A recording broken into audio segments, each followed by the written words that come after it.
कुलधारा जैसलमेर। दोस्तों, राजस्थान में स्थित कुलधारा गांव भारत में सबसे डरावनी और श्रापित स्थानों में से एक है।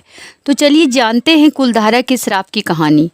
माना जाता है कि ये गांव रातों रात वीरान हो गया था और तब से ये गांव खंडहर बन गया है, क्योंकि यहाँ पर कोई भी नहीं रहता है और जो भी यहाँ रहने की कोशिश करते हैं वो अपना दिमागी संतुलन खो देते हैं या पूरी तरह पागल हो जाते हैं। इन सब का कारण है इस गांव को लगा एक श्राप। दोस्तों, वो कहते हैं कि यहाँ पर पालीवान ब्राह्मण रहते थे। उनकी टेक्नोलॉजी उस समय में बहुत ही एडवांस थी। अगर चिलचिलाती हुई गर्मी में भी आप कुलधारा गांव में कदम रखेंगे तो आपको ठंड का एहसास होगा। इसमें उनकी टेक्नोलॉजी है या कुछ अबनॉर्मल, जो भी हो, पालीवाल ब्राह्मण उस समय में बहुत ही एडवांस थे, जिनमें अखंड एकता थी। मानते हैं कि यहाँ का दीवान सलाम सिंह, जो 8 फीट लंबा एक हैवान की तरह था, उसकी बुरी नज़र एक ब्राह्मण लड़की पर थी और सलाम सिंह उस लड़की को हर हाल में पाना चाहता था।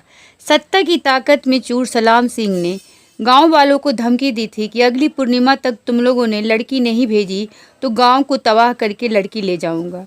लेकिन गांव वालों में अटूट एकता थी, इसलिए गांव के 600 घरों के लोग सलाम सिंह से परेशान होकर रातों रात गांव छोड़कर चले गए।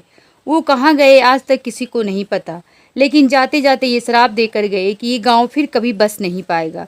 और तब से लेकर आज तक यहाँ कितने लोग बसना चाहा, कोई बस ना सके। लोगों का कहना है कि इस गांव में अजीबोगरीब घटनाएं होती हैं, कभी औरतों की चूड़ियों की आवाज़ या बात करने की या बच्चों के खेलने की आवाज़, क्योंकि ये जगह श्रापित है।